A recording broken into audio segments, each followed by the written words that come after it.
দর্শক, আজকে সন্ধ্যার বিশেষ আয়োজন টেবিল টক অনুষ্ঠানে আপনাদের প্রত্যেককে স্বাগত জানাচ্ছি। জামিল আহমেদ, আমাদের সাথে ইতিমধ্যে স্টুডিওতে ৩ জন আলোচক যোগ দিয়েছেন।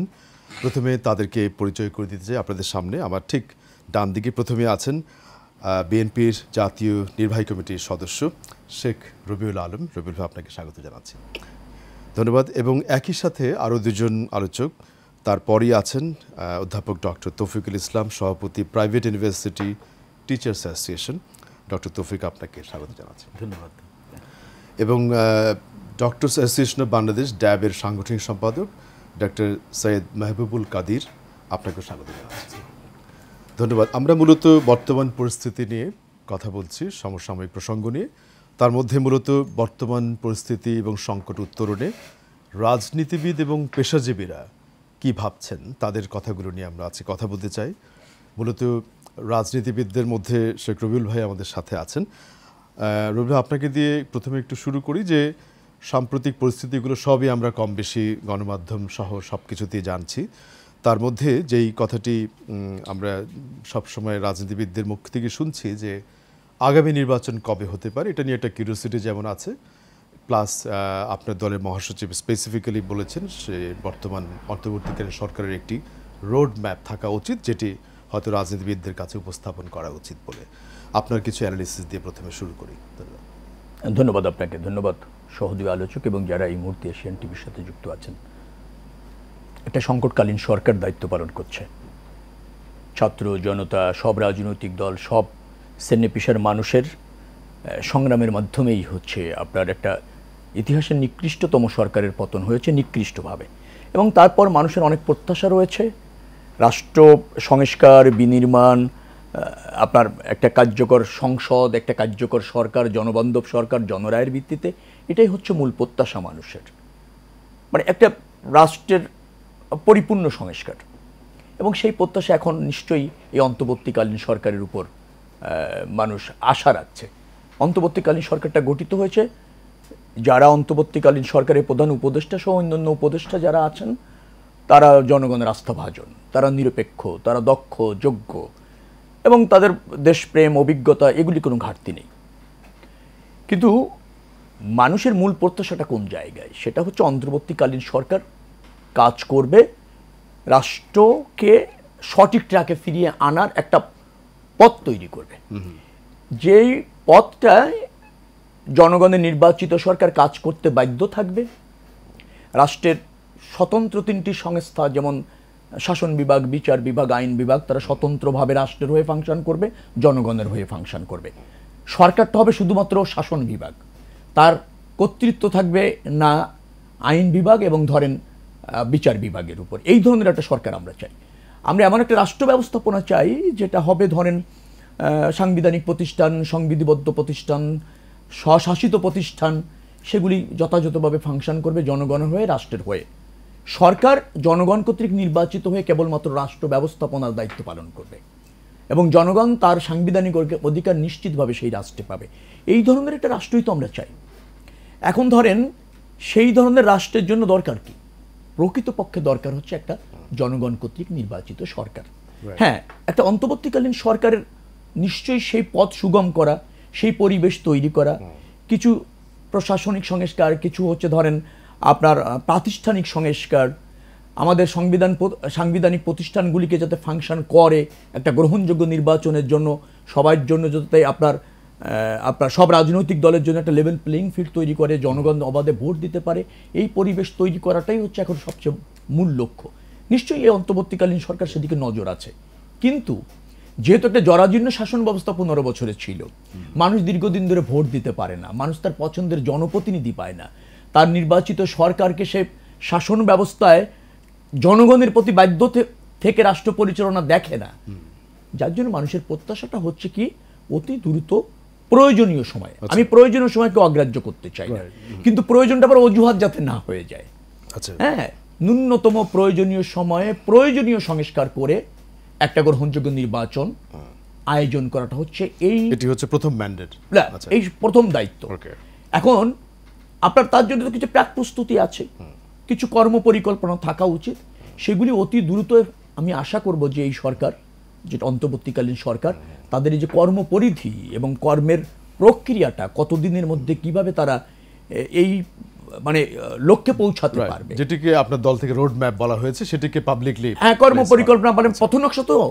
তো আপনি যে পথে এগোচ্ছেন সেই পথগুলিতে যাতে মানুষ আশ্বস্ত থাকে, মানুষ যেন দেখতে পায় যে একটা ইন্টোরিয়াম সরকারের যে কিছু তো সীমাবদ্ধতা আছে। দেখেন, অস্বীকার করা যাবে না, আপনি পরিপূর্ণ রাষ্ট্র বিনির্মাণ চান, আমি শেষ করব, বিনির্মাণ চান, আপনি কিছু সংস্কার করতে পারবেন বিভিন্ন সেক্টরে। আমার ভালো লেগেছে ডক্টর মোহাম্মদ ইউনূস তার কিন্তু ওই বিদেশি রাষ্ট্রদূতদের সাথে যে বক্তব্য রেখেছিলেন, তিনি কিন্তু 5টি জায়গায় গুরুত্ব দিয়েছেন যে আমি এই 5টা জায়গায় সংস্কার করতে চাই। এটা কিন্তু খুবই প্রাসঙ্গিক হয়েছে, খুবই প্রাসঙ্গিক হয়েছে, খুবই প্রয়োজনীয় হয়েছে এবং আমি মনে করি সঠিক সিদ্ধান্তই হয়েছে। সেই সংস্কারগুলি করেই কিন্তু একটা নির্বাচনের আয়োজন এই জায়গাতেই অত্যন্ত গুরুত্বপূর্ণভাবেই আপনি টোন সেটিং করেছেন। ধন্যবাদ রবিউল ভাই। যেই কথাটি এলো বিশেষ করে ডক্টর মাহবুবুল কাদির, যে একটা ডিরেইলড অবস্থা থেকে একটা এভিনিউ তৈরি করা আগামী দিনের জন্য, যেটাকে রবিউল ভাই বলছেন যে একটা পথ নকশা। আমি যদি সেক্টর ওয়াইজ একটু চিন্তা করি, আপনি যেহেতু একটা পেশাজীবী সংগঠনকে রিপ্রেজেন্ট করছেন, ডক্টরস অ্যাসোসিয়েশন বাংলাদেশ, হেলথ সেক্টরের রিফর্মের বর্তমান চিত্র কী বা কোন অবস্থাটা আপনি দেখতে পাচ্ছেন যেখান থেকে আপনি সামনে এগোতে চাচ্ছেন? আসলে ধন্যবাদ আপনাকে এবং ধন্যবাদ দর্শকদের, এবং আরও ধন্যবাদ জানাই যারা এই আন্দোলনে আত্মহত্যা দিয়েছেন, শহীদ হয়েছেন, তাদেরকে, তাদের পরিবারকে সমবেদনা জানাই, এবং যারা এই আন্দোলন করেছেন শিক্ষার্থী এবং জনতা, সবাইকে ধন্যবাদ জানাই। কারণ তারা একটা আন্দোলনের মাধ্যমে দেশে একটা পরিবর্তনের সূচনা করেছে, যেটা বলা যায় নতুন স্বাধীনতা, নতুন রূপ আমরা বলতে পারি।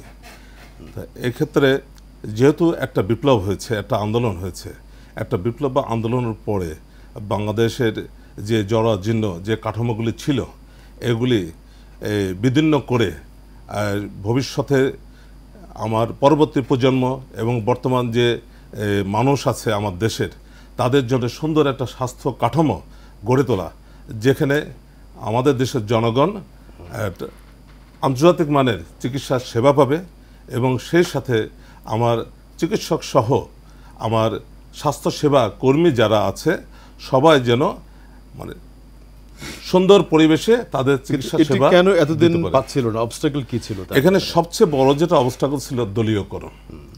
মানে এখানে সরকার দলের না হলে তার কোনো ভালো জায়গায় বদলি অথবা পদোন্নতি হয় নাই, এবং অনেক ক্ষেত্রে যে বিদেশি প্রশিক্ষণ যেগুলো হয়েছে, দেখা যাচ্ছে সব দলীয় যারা তলবি বাহক আছে বা দলীয় যারা ক্যাডার আছে বা সুবিধাবাদী যারা আছে, তারা সরকারি টাকায়, রাষ্ট্রের টাকায় তারা বিদেশে গেছে, প্রশিক্ষণ নিয়েছে, কিন্তু তারা প্রশিক্ষণ গ্রহণ করে নাই যথাযথভাবে। তারা ওখানে ঘুরে বেরিয়েছে এবং দেশে এসে ওই প্রশিক্ষণ দেশের মানুষের জন্য কোনো কাজে লাগে নাই। আর আরেকটা বিষয় যেটা হয়েছে, যে যারা দক্ষ চিকিৎসক, যারা উচ্চতর ডিগ্রি সম্পন্ন করেছেন এবং প্রশিক্ষণ নিয়েছেন, যারাই সরকারের মতদর্শের বাইরে হয়েছে, তাদেরকে এমন জায়গায় ডাম্পিং করেছে যাতে সে তার দক্ষতা কাজে লাগাতে না পারে, তার যোগ্যতাটাকে কাজে লাগাতে না পারে, যার কারণে বিশাল একটা জনগোষ্ঠী তার দক্ষতা, তার জ্ঞান এটা কাজে লাগাতে পারে নাই। যার কারণে আমার বর্তমান যে সরকার আছে, ইন্টারিম যে গভর্নমেন্ট আছে, তাদের কাছে আমার আবেদন, আপনারা যে দক্ষ এবং প্রশিক্ষণপ্রাপ্ত যে চিকিৎসক আছেন, তাদেরকে যথাযথভাবে কাজে লাগানোর আমি অনুরোধ জানাচ্ছি। এবং আমি আরেকটা ছোট্ট সাপ্লিমেন্টারি তথ্য যোগ করি, বিশেষ করে আপনাদের সেক্টরেই সবচেয়ে বেশি দুর্নীতির এবং স্বজনপ্রীতির কথা ইনভেস্টিগেটিভ রিপোর্টিংয়ে পেপারে এসেছে, যে ইকুইপমেন্ট ক্রয়, হসপিটালগুলোতে দুর্নীতি, সেই দিকগুলোকে কিভাবে সংশোধন করবে বলে মনে হচ্ছে এই গভর্নমেন্ট? এটা আসলে রাজনৈতিক সদিচ্ছা দরকার, মানে যারা সরকারে থাকবে তাদের সদিচ্ছা দরকার। কারণ এই টোটাল ক্রয়টা মানে টোটাল উপর থেকে নিচ পর্যন্ত একটা সিস্টেমের মধ্যে চলে, মানে এই যদি উপরে সদিচ্ছা থাকে তাহলে এটা সব ক্ষেত্রে দুর্নীতিমুক্ত করা সম্ভব। ওকে, অবশ্যই আমরা সেটি চাই যে নিশ্চয়ই যেটি শেখ রবিউল ভাই বলেছেন, এই পথ নকশাতে এই গভর্নেন্সের ইস্যুগুলিও প্রাধান্য পাবে। নিশ্চয়ই ইলেকশন নয়, এর পাশাপাশি অনেকগুলো দিক নিয়েই তো রিবিল্ড করা হচ্ছে। ধন্যবাদ। আরও কথা বলবেন আপনি ডক্টর তৌফিকুল ইসলাম, আপনার কাছে আসি, বিশেষ করে আপনি টোটাল চিত্রটি জানেন, কোন প্র্যাকটিক্যাল রিয়ালিটিগুলো মনে করছেন যেটা আগামী দিনের রোড ম্যাপে প্রাধান্য পাওয়া উচিত? আসলে ধন্যবাদ আপনাকে, ধন্যবাদ যারা দেখছেন সবাইকে। আমি গভীর শ্রদ্ধা ভরে স্মরণ করতে চাই সেই বীর শহীদদের, যাদের আত্মত্যাগের বিনিময়ে আমরা আজকে আসলে কথা বলার স্বাধীনতা পেয়েছি। আমার মনে আছে আগেও টকশোতে যখন কথা বলেছে, কথা বলার পরেই কিন্তু বের হয়েই আমরা হামকি দামকি খেয়েছি, কিন্তু আজকে নিশ্চিন্তে নির্বিঘ্নে যে কথাগুলো বলতে পারছি সেই বীর শহীদদের প্রতি জানাচ্ছি আমি শ্রদ্ধা। আর রোড ম্যাপের কথা, যেটা ইতিমধ্যেই আমাদের আজকের যিনি প্যানেলে আছেন রবিউল ভাই বলেছেন, আসলে প্রতিটা কাজের জন্য আমাদের একটা রোড ম্যাপ প্রয়োজন আসলে, যেটা ইতিমধ্যেই বিএনপির মহাসচিব জনাব মির্জা ফখরুল ইসলাম আলমগীর বলেছেন। এবং আমার মনে হয় রোড ম্যাপের কথা যেহেতু বলেছেন, বর্তমানে যারা অন্তর্বর্তীকালীন সরকার আছেন ওনারাও একটা রোড ম্যাপ তৈরি করবেন, কিন্তু সেটার জন্য সময়ের প্রয়োজন। কারণ আমাদের এই যে একটা ব্রোকেন স্টেট বলবো এখন, কারণ করাপশন ওয়াজ ইনস্টিটিউশনালাইজ, যেটা প্রাতিষ্ঠানিকভাবে করাপশন ছিল, সেই রুগ্ন আইসিইউতে থাকা সিসিইউতে থাকা একটা স্টেটকে আবার যদি ক্ষেত্রের দুর্নীতি তো ভয়াবহ চিত্র একে একে উঠে আসছে। আপনি কোন সেক্টরটা জামিল আহমেদ আপনি বাদ দিবেন? প্রতিটা সেক্টরে একজন ভাইস চ্যান্সেলর 2 কোটি টাকা দিয়ে নমিনেশন পেয়েছেন, প্রিন্সিপাল 50 লক্ষ টাকা, এগুলো তো আমরা আগে জানতাম না। এবং প্রাইমারি স্কুলে শিক্ষক নিয়োগ হতো 20 লাখ 25 লাখ। কি বলবেন যে একজন ভিসি কি করে 1 কোটি টাকা 2 কোটি টাকা দিয়ে নিয়োগ পেতে পারে? সেটাই তো আমি বলবো যে আসলে আমরা দুর্নীতি আগে কিছুটা ছিল দেখেছি, কিন্তু শিক্ষক নিয়োগের ক্ষেত্রে যখন দুর্নীতি চলে আসে সেই জাতির কাছে কিন্তু আর কিছু থাকে না, কারণ সমাজের সবচাইতে উনি এই টাকাগুলো আবার অন্য অবৈধ পথে উত্তোলন করবেন। এক্স্যাক্টলি সেরকমই তো ছিল। আমি যে কথাটা বলবো যে আসলে দুর্নীতি প্রতিটা সেক্টরে আগে যা কন্টিনিউ যেমন ছিল, সবচাইতে বড় আঘাত হচ্ছে শিক্ষাক্ষেত্রে দুর্নীতি, এবং সেটা শিক্ষক নিয়োগের ক্ষেত্রে। আপনারা ইতিমধ্যেই শুনেছেন ভিসি নিয়োগের ক্ষেত্রে, শুধু ভিসি নিয়োগের ক্ষেত্রে না, শিক্ষক নিয়োগের ক্ষেত্রে, সেটা প্রাথমিক বিদ্যালয় থেকে শুরু করে বিশ্ববিদ্যালয় পর্যন্ত এখানে নেপোটিজম ছিল। কে শুধুমাত্র নিয়োগের ক্ষেত্রে এই স্বজনপ্রীতিটা এমন পর্যায়ে ছিল, তার ডিএনএ টেস্ট করা হতো। ডিএনএ টেস্ট মিন হচ্ছে তার পূর্বপুরুষ কোন পার্টির সাথে সংশ্লিষ্ট ছিল, সে তার কোয়ালিটি আছে, সে ডিজার্ভ করে, কিন্তু তার ডিএনএ টেস্ট হতো। আমি ডিএনএ টেস্ট বায়োলজিক্যাল ওয়ার্ড এখানে ইউজ করছি এই জন্য যে মানে তার চাচা, তার মামা, তার কেউ অন্য দল করছে কিনা। এইভাবে যে শিক্ষক নিয়োগের ক্ষেত্রে যে অনিয়মটা হয়েছে, এতে করে কি হয়েছে, আমরা পরবর্তী প্রজন্মকে আসলে কি উপহার দিচ্ছি? শিক্ষক নিয়োগের ক্ষেত্রে যখন অনিয়ম চলে আসে, শিক্ষাক্ষেত্রে যখন অনিয়ম চলে আসে, সেখানে কিন্তু জাতি আর কি প্রত্যাশা করতে পারে? এবং আপনি নিশ্চয়ই লক্ষ্য করেছেন যে মেধাবী ছেলেমেয়েরা যেই পরীক্ষার জন্য এতদিন ওয়েট করতো, সেই বিসিএস এর প্রশ্নপত্র পর্যন্ত সেখানকার মেম্বারের, চেয়ারম্যানের, ড্রাইভারদের মাধ্যমে ফাঁস করার কথা আমরা দেখলাম। পাশাপাশি আরেকটা দেখেন, ওই জৈনক এক কর্মকর্তা যিনি শিক্ষা বোর্ডে আছেন, উপপরিচালক, উনি নাকি এসএসসি এবং এইচএসসির গ্রেড এ গ্রেড দিতেন 2 লাখ টাকার বিনিময়ে, আর যদি এ প্লাস 3 লাখ টাকার বিনিময়ে। তাহলে আপনি দেখেন শিক্ষাকে কোথায় নিয়ে গেছে এই গ্রেডিং সিস্টেম করে।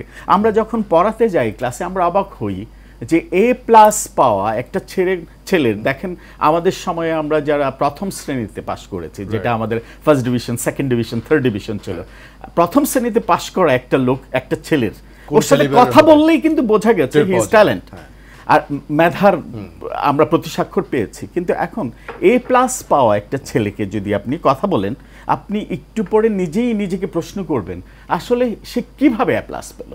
তার মানে কি টোটাল সেক্টরটাকে একটা ধ্বংসের মুখে নিয়ে যাওয়া হয়েছে। এবং আমাদের তরুণ প্রজন্ম কিন্তু তাদের বিভিন্ন দাবি দাওয়াতে, যেই ছাত্রদের অঙ্গীকারের কথা আমরা স্বীকার করছি, আপনারা দুজনেই স্মরণ করলেন বক্তব্যের শুরুতে, তারা কিন্তু এই অনিয়ম, এগুলির কথাই বারবার অধিকার ক্ষুণ্ণের কথা তারা তুলে ধরেছে। এক্স্যাক্টলি, আমি বলবো যে লাস্ট প্যারেকটা যেটা ছিল সেটা শিক্ষাক্ষেত্রে, আগে তো ছিল অন্য ক্ষেত্রে। আমি রবিউল ভাই আপনার কাছে একটু আসি, আপনার কথার পরে একটু ব্রেকে যে আবার ফিরবো। এই যে দুটো সেক্টরের ওনারা স্পেশালিস্ট চিত্রটা তুলে ধরলেন, এগুলো আমরা জানি, কিন্তু এই যে স্টুডেন্টরা যে ক্ষোভে ফেটে পড়লো, তারা অধিকার নিয়ে কথা বললো, তারা শিক্ষাক্ষেত্র নিয়ে, তারা পাশ করার পর চাকরি পাবে কিনা তারা জানে না, কোটা তো একটা ইস্যু ছিল, পরে এটা তো ছড়িয়ে গেছে বৈষম্য বিরোধী সব ক্ষেত্রে, তারা এত বৈষম্যের শিকার হয়েছে। তো এই যে এত গ্রস বৈষম্যের চিত্র আমরা পেলাম, এগুলো কতদিন ধরে রিফর্ম করা সম্ভব হবে আসলে? না, এটা দীর্ঘমেয়াদী রিফর্ম লাগবে, এটা রাতারাতি এটা হবে না। আমার একটা জায়গায় এই অন্তর্বর্তীকালীন সরকারের প্রতি সবার যে প্রত্যাশাটা রাখছে, প্রত্যাশাটার প্রতি শ্রদ্ধা রেখে বলছি, আপনাকে মনে রাখতে হবে এর অন্তর্বর্তীকালীন সরকারের কিছু সীমাবদ্ধতা আছে। প্রথম হচ্ছে তার মেয়াদের সীমাবদ্ধতা আছে, তার আকারের সীমাবদ্ধতা আছে। সে কিন্তু এটা সংকটকালীন সরকার। আপনি যদি আকার ছোট হবে, আবার মেয়াদের কথা বলেছে 1 দিন থেকে 1 বছরের অধিক, এরকম সীমাবদ্ধতা আছে। একই উপদেষ্টা কয়েকটা মন্ত্রণালয়ের দায়িত্বে। এখন সংস্কার আপনি চান, তো সংস্কার কি সক্ষমতা এদের আছে? আমি প্রথমেই বলেছিলাম যে আপনার আইন বিভাগটা নাই, অর্থাৎ পার্লামেন্ট নাই। কিছু সংস্কারের জন্য পার্লামেন্ট দরকার। আচ্ছা, তো সে জায়গায় একটা সীমাবদ্ধতা আছে।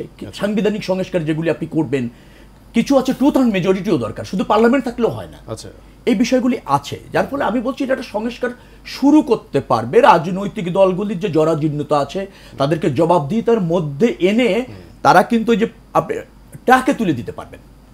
আর এমন একটা চাপ রাজনৈতিক দল, বিভিন্ন শ্রেণী পেশার মানুষ, আমাদের এমন একটা চাপে রাজনৈতিক দলগুলিকে রাখতে হবে, ক্ষমতাশীল দলকে, যেটা জনরায়ের ভিত্তিতে আসবে, তারা যেন ওই রাজনীতির পথভ্রষ্ট হওয়ার আর দুঃসাহস না দেখায়।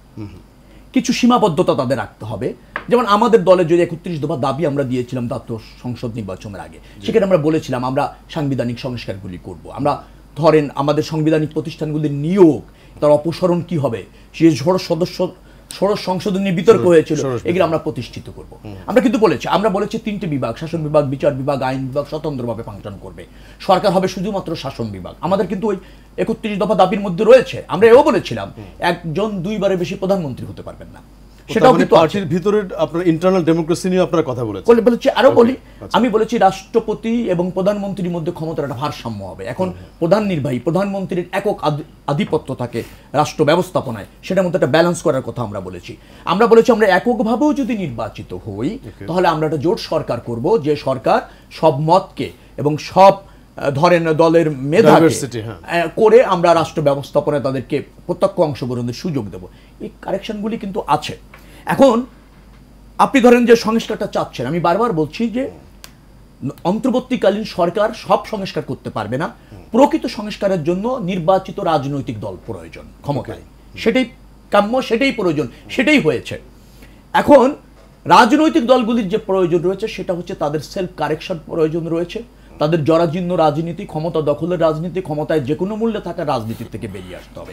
সেক্ষেত্রে ছাত্র জনতা, ধরেন আমরা যারা এই সমাজের বিভিন্ন শ্রেণী পেশার মানুষ আছে, তারা একটা প্রেশার গ্রুপ হিসেবে কাজ করবে। এই রিসেন্ট আন্দোলনের পরে তো রাজনৈতিক দলগুলো সেই বার্তা পেয়েছে যে এরকম ফ্যাসিবাদী আচরণ আর করা যাবে না বাংলাদেশে। না, পেয়েছে, আবার আগের থেকেও তো শুদ্ধ আছে। আওয়ামী লীগ বিধ্বস্ত হয়েছে, দমন পীড়ন করেছে, যে কোনো মূল্যে ক্ষমতায় থেকেছে, ক্ষমতা দখল করেছে, দুর্নীতি করেছে, গণহত্যা করেছে, গুম করেছে, আনঅথরাইজড কিলিং করেছে।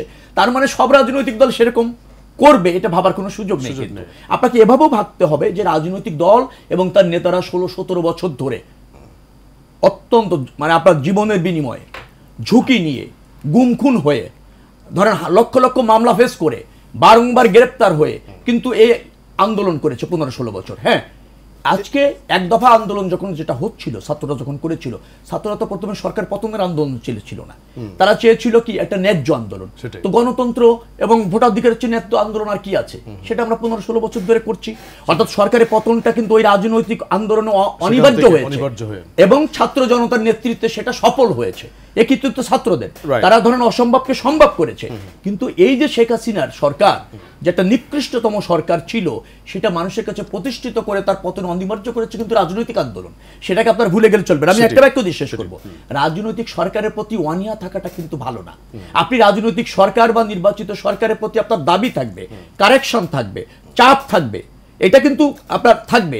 কিন্তু আপনি যদি রাজনৈতিক সরকার বা নির্বাচিত সরকারের বিকল্প অন্য কোনো ইন্টোরিয়াম সরকারকে চিন্তা করেন, সেটা হবে আরো আত্মঘাত। এই জায়গাতে আমরা আলোচনায় আবারও ফিরে আসব, বাকি আলোচকবৃন্দ কথা বলবেন। দর্শক, আশা করছি আপনারা আমাদের সাথে থাকবেন অনুষ্ঠানে। বিরতির পরে আরও একবার স্বাগত জানাচ্ছি আজকের টেবিল টকে জামিল আহমেদ। আমাদের সাথে 3 জন আলোচক স্টুডিওতে আছেন, শেখ রবিউল আলম, ডক্টর সৈয়দ মাহবুবুল কাদির এবং অধ্যাপক ডক্টর তৌফিকুল ইসলাম। আমরা যে আলোচনায় ছিলাম মূলত একটা বিভিন্ন সেক্টর ওয়াইজ কথা হয়েছে। একটু ডক্টর তৌফিক আপনার কাছে আসি, বিশেষ করে এই যে কথাটা এলো যে সবগুলো সংস্কার করবার স্কোপ অফ ওয়ার্ক এভাবে নেই, এই গভর্নমেন্টের সময়ও নেই, প্লাস আমরা দেখতে পাচ্ছি যে একই উপদেষ্টা 2-3টি মিনিস্ট্রির পোর্টফোলিও ধারণ করছেন, কাজেরও প্রেশার। আলটিমেটলি আপনার কি মনে হয় যে এরকম প্রতিটা সেক্টরের যেটা এখন কথা উঠছে যে একটা কমিশন করে স্ন্যাপশটটা বা সিনারিওটা জানা যে এই সেক্টরের আসল বাস্তবতাগুলো কি, বিভিন্ন সেক্টর থেকে কথা উঠেছে যে শিক্ষা কমিশন করা হবে কিনা অন্যগুলো, এটি কি একটি সমাধান বলে মনে হয় না অন্য কিছু হতে পারে? না, এটা একটা যৌক্তিক সমাধান হতে পারে, বাট এটাই একমাত্র না। কমিশনের যে কথাটা উঠেছে, আমি শুনেছি যে পুলিশ কমিশন শিক্ষার জন্য তো আছে, ইউনিভার্সিটি গ্র্যান্ড কমিশন আছে, স্বাস্থ্যের জন্য একটা কমিশন হতে পারে, যেটা পুলিশের জন্য একটা কমিশন হতে পারে। আজকে দেখেন পুলিশ যে লাগামহীন হয়ে গেছে, এবং আইজিপি, সিও, আইজিপি, চিফ, এটার কিন্তু কোনো দায়বদ্ধতা ছিল না টপ অফ দ্যাট। এখানে যদি একটা কমিশন থাকে, এবং কমিশনে আমরা জানি এখানে ডিফারেন্ট প্রফেশনাল লোকদের সমন্বয়েই কমিশনটা হয়, এবং শুধু পুলিশ বডি থেকে না, পুলিশ বডি থেকেই যদি শুধু কমিশন হয় তাহলে পুলিশের জবাবদিহিতা কিন্তু আসলে নিশ্চিত হয় না। সেজন্যই কমিশনের চিন্তাটা এসছে। আমি যতটুকু জানি এবং শুনেছি যে এই কমিশনে বাংলাদেশের যারা ইন্টেলেকচুয়াল ডিফারেন্ট প্রফেশনে আছেন ওনাদের নিয়ে কমিশনটা গঠিত হবে। সেক্ষেত্রে স্বাস্থ্য খাতেও একটা কমিশন হতে পারে, আইডেন্টিফাই করা এবং সমাধান। এক্স্যাক্টলি। আর যে কথাটা একটু আগে ভাইয়া বলেছেন, আসলে একটা জিনিস হচ্ছে এই প্রশ্নটা কিন্তু আসেনি যে অন্তর্বর্তীকালীন সরকারি একটা রাজনৈতিক সমাধান বা রাজনৈতিক সরকারের নাই। আসলে বাংলাদেশ সৃষ্টির পর কিন্তু এ পর্যন্ত যতগুলো গভর্নমেন্ট চালিয়েছে রাজনৈতিক সরকারই চালিয়েছে, এবং রাজনৈতিক সরকার ছাড়া তো দেশ চলবে না। এটা কিন্তু বারবারই রাজনৈতিক সরকারই ডিরেইলড হয়ে যাওয়ার পরে তাদেরকে পথেও তুলে দিয়েছে কয়েকটা কেয়ারটেকার গভর্নমেন্ট। এক্স্যাক্টলি। এবং যেটা আমাদের ইন্টারিম গভর্নমেন্টের এখন যিনি চিফ প্রফেসর ডক্টর ইউনূস বারবার বলেছেন কিন্তু যে আসলে আমরা তো এসেছি একটু সময়ের জন্য, আমরা সংস্কার এবং একটা ধারাবাহিক। প্রফেসর ডক্টর ইউনূস তো নিজে আরেকটি তত্ত্বাবধায়ক সরকারের উপদেষ্টাও ছিলেন। এক্স্যাক্টলি ছিলেন, এবং উনি বারবারই এই কথা বলছেন। কাজে আমরা এই কনফিউশন যেন আমাদের না থাকে যে দীর্ঘসূত্রিতা বা মানে অল্টারনেটিভ গভর্নমেন্ট থাকা, আর একটা যৌক্তিক সময় আসলে আমাদের দিতে হবে। এই যৌক্তিক সময়টার জন্য চিন্তা করতে হবে রাষ্ট্রের প্রতিটা জিনিস যদি ভেঙে যায় সেটাকে রিপেয়ার করার জন্য। আমরা যদি একটা নির্বাচনও করতে চাই, নির্বাচনের জন্য নির্বাচনের সাথে ইনভলভ কারা, সেই প্রশাসন থেকে শুরু করে নির্বাচন কমিশন থেকে শুরু করে সবাই ইনভলভ। এখানে পুলিশ বাহিনী আছে, সবাই আছে, যে আপনি শাসন বিভাগ বলেন, তারপরে হচ্ছে নির্বাচন কমিশন, বিচার বিভাগ, সবগুলো বিভাগকে তো আগে ঢেলে সাজাতে হবে। ইভেন আমাদের যে নির্বাচনের জন্য যে ভোটার লিস্ট আছে, আদৌ এই লিস্টটা কতটা ফেয়ার সেটাও কিন্তু আমাদের যাচাই বাছাই করতে হবে। এইগুলো করেই আমরা যদি 15-16 বছর তো আন্দোলনের জন্য আমরা সংগ্রাম করে সময় কিন্তু আমরা ধৈর্য ধরেছি, এখন কিন্তু কথা বলতে পারছি এই জিনিসগুলো নিয়ে। এই কথা বলে আমার মনে হয় একটা সুন্দর অবস্থায় যে তারপর নির্বাচনটা যদি দেই, যেটা আপনি বলেছেন, আমরা আবার কখনো হারিয়ে যাব না।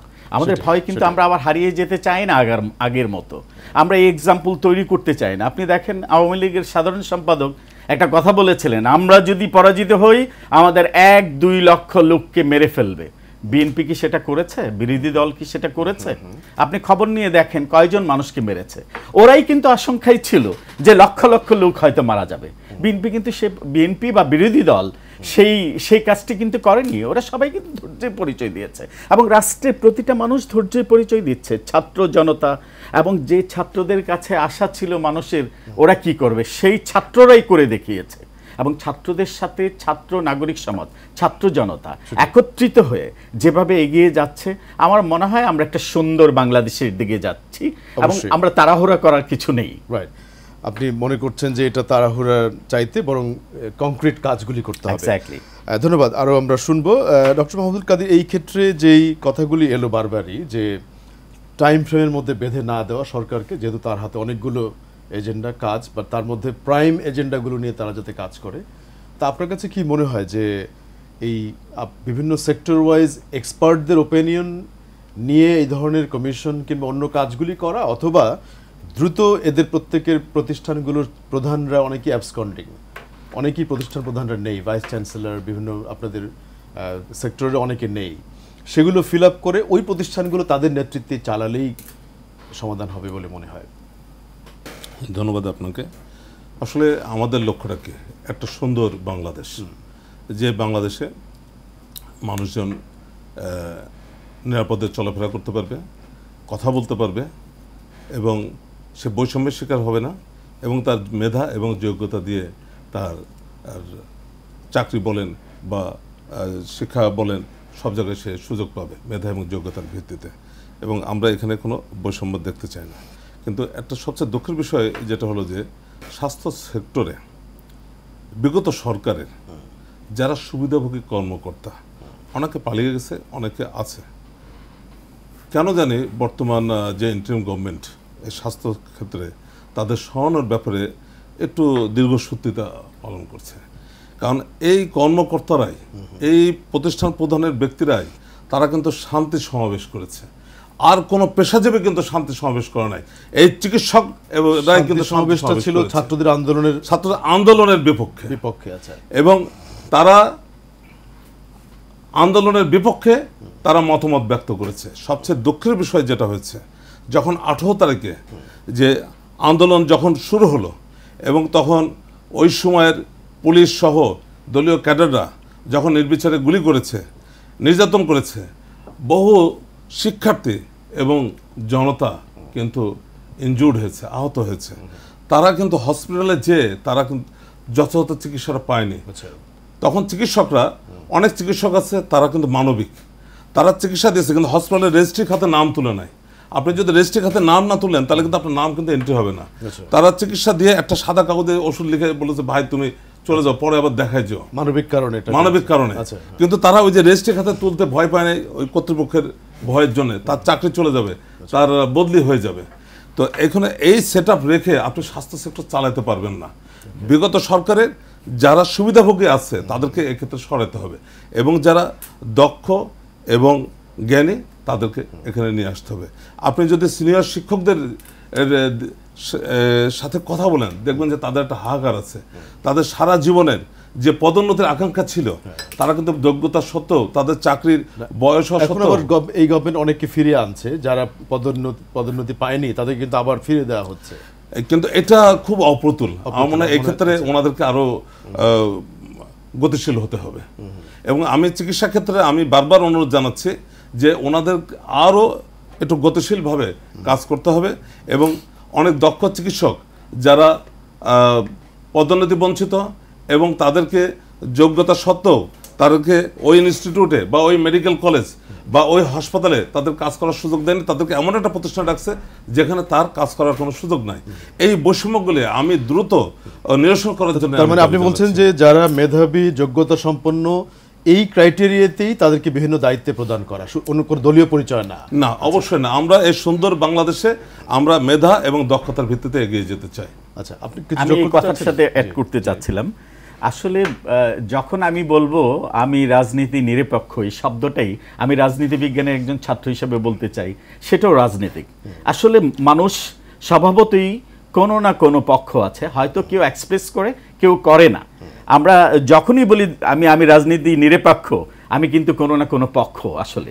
তা আমি বলবো যে আমরা সেটা খুঁজি না যে বিএনপি সমর্থিত হতে পারে একজন শিক্ষক, কিন্তু উনি কতটা সৎ, উনি যদি সৎ ক্যাপাবল হয়ে থাকে আমরা তাকে অ্যাপয়েন্টমেন্ট দিতে সমস্যা কি?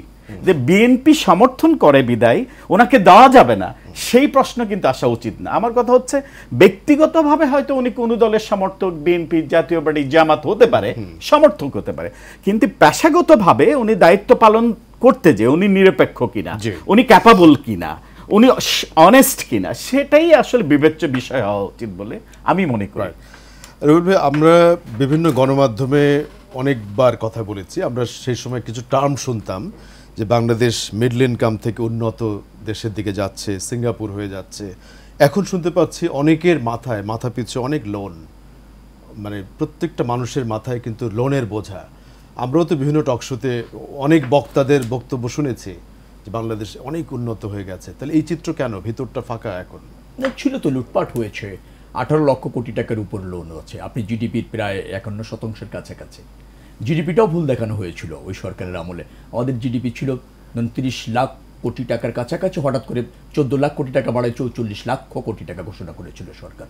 করেছে তো, স্বেচ্ছাচারিতা বলেন, তথ্য উপাত্ত টিম্পারিং বলেন, যা বললে ভালো হয়, যা দেখালে ভালো হয়, সরকারের মানে মানুষের মধ্যে বিভ্রান্ত করে নিজের জনপ্রিয়তা ঠিক রাখা যায়, এই ধরনের একটা স্বৈরতান্ত্রিক সরকারের যে কৌশল থাকে, ফ্যাসিজমের যে কৌশল থাকে, সবই করেছে শেখ হাসিনা। পৃথিবীর ইতিহাসে এরকম নিকৃষ্ট সরকার ছিল বিদায় আমার জানা নেই আর কি। স্বৈরাচার এর চেয়ে দানবীয় স্বৈরাচার ছিল, কিন্তু তো নিকৃষ্ট ছিল কিনা আমার সন্দেহ আছে। গণতন্ত্র যদি আপনি চান, ওই যে অনেকে বলছেন, শোনেন, মধ্য কথা হচ্ছে গণতন্ত্র যদি আপনি চান, সেখানে কখনোই নির্বাচিত সরকারের বিকল্প কোনো অন্তর্বর্তীকালীন সরকার হবে না। বিষয়টা হচ্ছে রাজনৈতিক একটা দল আওয়ামী লীগের এই জরাজীর্ণ রাজনীতি, দখলের রাজনীতি, দমন পীড়নের রাজনীতি, হত্যার রাজনীতির কারণে একটা অনীহা মানুষের মধ্যে আছে। আমি বলছি, কিন্তু নির্বাচিত এবং রাজনৈতিক সরকারের অনীহাটাও আরেকটা দৈন্য দশা। আপনাকে কারেকশন হতে হবে, চাপে রাখতে হবে, কিন্তু অনীহা দূর করতে হবে। যেটা বলছি, ইন্টারিম সরকারকে সময় দিতে হবে, আমি একমত। সহযোগিতা সবাই করছে, আমরাও করছি, কেউ তো দ্বিমত করছে না এখানে। কিন্তু এটাও তো ঠিক যে অতি দ্রুততম সময়ের মধ্যে প্রয়োজনীয় সংস্কার করে, আমি প্রয়োজনীয় সংস্কারের কথা বলছি, রাজনৈতিকভাবে নির্বাচিত অবাধ ভোটের মাধ্যমে একটা সরকারকে কিন্তু আসলে প্রকৃত কারেকশনটা করতে হবে, এবং সে যাতে বাধ্য থাকে, সে জায়গায় আমাদের সজাগ হতে হবে, এর কোনো বিকল্প নেই। আমরা একটা বাক্য দিয়ে শেষ করছি, আমরা বাকি আলাপগুলো করব বিরতির পরে এসে। একটু তিনজনই কথা বলবেন এবং ক্লোজিং রিমার্কস তিনজনের কাছ থেকে শুনবো, এবং দর্শক আশা করছি আপনারাও আমাদের সাথেই থাকবেন আজকের অনুষ্ঠানে। আজকের অনুষ্ঠানের সর্বশেষ বিরতির পরে আরও একবার স্বাগত জানাচ্ছি জামিল আহমেদ। আমাদের সাথে তিনজন আলোচক উপস্থিত আছেন, শেখ রবিউল আলম, ডক্টর সৈয়দ মাহবুবুল কাদির এবং অধ্যাপক তৌফিকুল ইসলাম। আমরা মূলত যেই আলাপ আজকে করলাম, সংকট বা বর্তমান বাস্তবতার প্রেক্ষিতে রাজনৈতিক সমাধান, পাশাপাশি পেশাজীবীরা কী ভাবছেন, এই দুটোর কম্বিনেশন। মূলত আমি একটু মাহবুবুল কাদির আপনার কাছে আসি, বিশেষ করে সংক্ষেপে আপনার কিছু প্র্যাকটিক্যাল বাস্তবতা এবং চ্যালেঞ্জ যদি আমাদেরকে বলেন। ধন্যবাদ। আসলে বর্তমানে এখন বন্যা চলছে এবং এই বন্যা কবলিত বিশাল এলাকা এখন বন্যা কবলিত, এবং আমাদের দেশে প্রচুর মানুষ এখন এই বন্যার সময় তাদের যে চিকিৎসা ব্যবস্থা, এটা জরুরিভাবে দেওয়া প্রয়োজন, এটার কোনো বিকল্প নাই এবং এক্ষেত্রে দেরি করার কোনো সুযোগ নাই। এবং আমি ডক্টর অ্যাসোসিয়েশন বাংলাদেশ সাংবাদিক বলছি, আমরা বন্যার্থদের জন্য শুরু থেকেই আমরা তাদের পাশে আছি। এর মধ্যে আমরা অনেকগুলি ত্রাণ কার্যক্রম এবং মেডিকেল ক্যাম্প শুরু করেছি, এবং ডক্টর অ্যাসোসিয়েশন বাংলাদেশ সবসময় বাংলাদেশ স্বাস্থ্য সেবাকে গড়ে তোলার জন্য তারা শুরু থেকে কাজ করে আসছে, এবং ডক্টর অ্যাসোসিয়েশন বাংলাদেশের পক্ষ থেকে বাংলাদেশ স্বাস্থ্য ব্যবস্থা গড়ে তোলার জন্য সর্বত সহযোগিতা সবসময় করে যাবে। এখানে প্রথমে যেটা দরকার, যে বিগত সরকার কিন্তু দীর্ঘদিন ছিল, 15-16 বছর, এই 15-16 বছরের জঞ্জাল একদিনে দূর করা সম্ভব না, কিন্তু শুরু করতে হবে। আমি প্রথমেই বলেছি, যারা প্রধান পদে ছিল তাদেরকে দ্রুত রিমুভ করা ছাড়া এছাড়া অন্য কোনো বিকল্প নাই।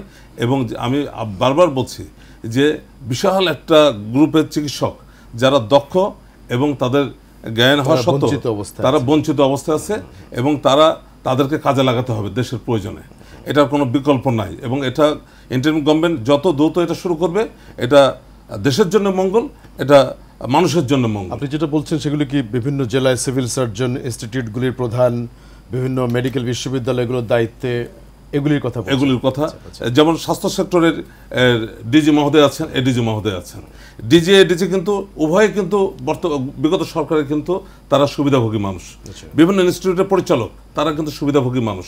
এবং আপনি যদি প্রত্যেকটা সেক্টরে, যদি যেটা আপনি বলছিলেন দুর্নীতির কথা, ক্রয়, আপনি যদি দুর্নীতির তদন্ত করেন, এমন কোনো সেক্টর পাবেন না যেখানে ক্রয় সংক্রান্ত বিষয়ে দুর্নীতি আছে।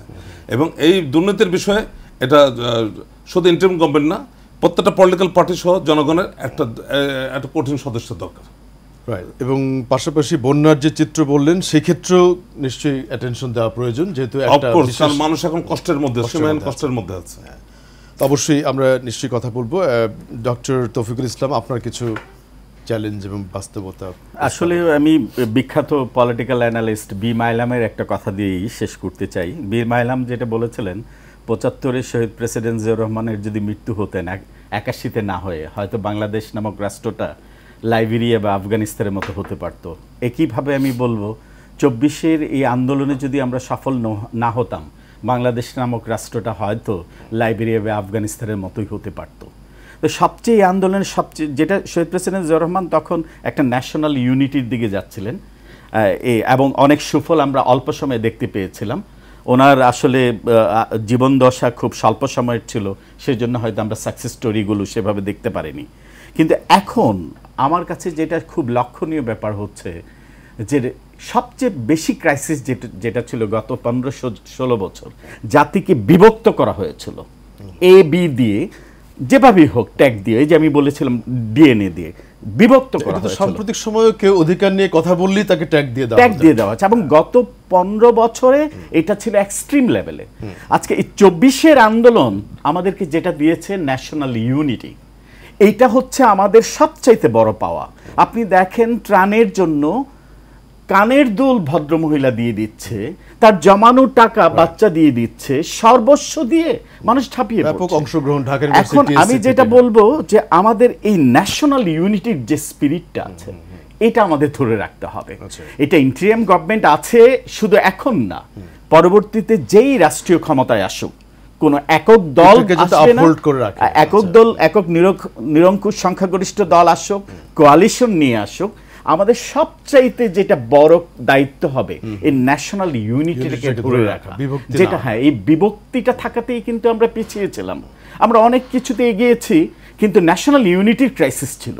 আর এই 24-এর আন্দোলন আমাদের ন্যাশনাল ইউনিটিটাকে স্ট্রেংথেন করে দিয়েছে। আমার মনে হয় এই ন্যাশনাল ইউনিটিটাকে আমাদের ধরে রাখতে হবে, এবং জাতি হিসাবে আমি এটা বলতে চাই, ন্যাশনাল ইউনিটিটা যদি আমরা ধরে রাখতে পারি, জাতি হিসাবে আমরা এগিয়ে যাবই, আমরা একটা সুন্দর সকাল দেখব ইনশাআল্লাহ। সেটাই রবিউল, আমি একটা প্রসঙ্গ একটু হয়তো টাচ করেছে কিনা, যে আপনার দলের মহাসচিব গণমাধ্যমে এটিও বলেছেন যে রাজনৈতিক দলগুলোর সাথে সংলাপ প্রয়োজন, মানে যাতে করে তাদের চাহিদা কথাবার্তাগুলোকে ডিসেমিনেট করা যায়। এই ধরনের ডায়ালগ কি রুটিন মাফিক হওয়া উচিত, বা কিভাবে হতে পারে? আচ্ছা, ইন্টারিম সরকার তো জনগণের কথাই বলছেন, যে জনগণের ডিজায়ার, তো জনগণের ডিজায়ার তো রাজনৈতিক দলগুলি ধারণ করে। সব রাজনৈতিক দলই তো জনগণকে নেতৃত্ব দেয়।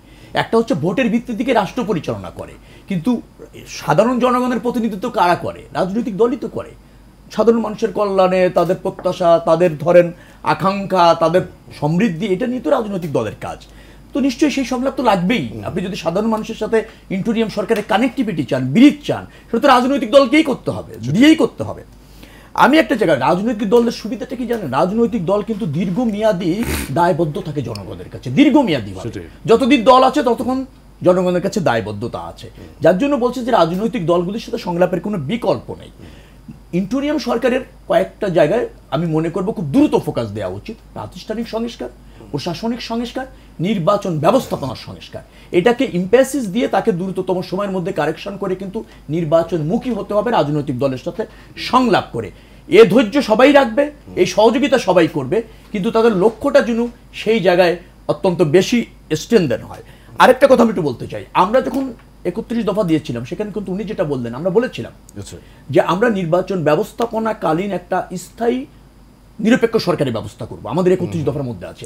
আমরা এও বলেছিলাম যে দ্বিকক্ষ বিশিষ্ট পার্লামেন্ট করব, কারণ আমাদের দেশে অনেক জ্ঞানীগুণী মানুষ আছে, অভিজ্ঞ মানুষ আছে, তারা কিন্তু ভোটের রাজনীতিতে দুর্বল, কিন্তু তাদের মেধা যোগ্যতাটা কিন্তু একটা উচ্চ কক্ষ থাকলে সেখানে কাজে লাগানো যায়।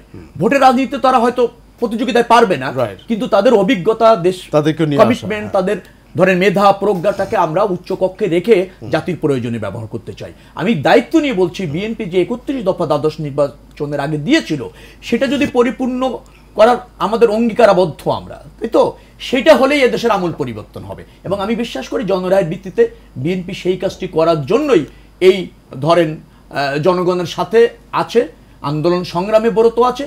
আমরা কিন্তু অনির্বাচিতভাবে ক্ষমতায় থাকতে চাইনি, আমরা একটা গ্রহণযোগ্য নির্বাচন চেয়েছি, জনরায়ের ভিত্তিতে ক্ষমতায় যেতে। একটা প্রসঙ্গ যেটি দুজনের কথাতে আসলো, যে অনেকে বিভিন্ন দায়িত্বে থেকে গত সরকারের আমলে যারা মূল দায়িত্বের বাইরে পলিটিক্যাল পার্টিগুলোকে, মূল সরকারি দলকেই প্যাট্রোনাইজ করেছে, সেই লোকগুলি আবার এখন রং বদলে একইভাবে এখনো কথা বলছে, বা বিভিন্ন ওনারা দেখছেন সেগুলো বলেছেন।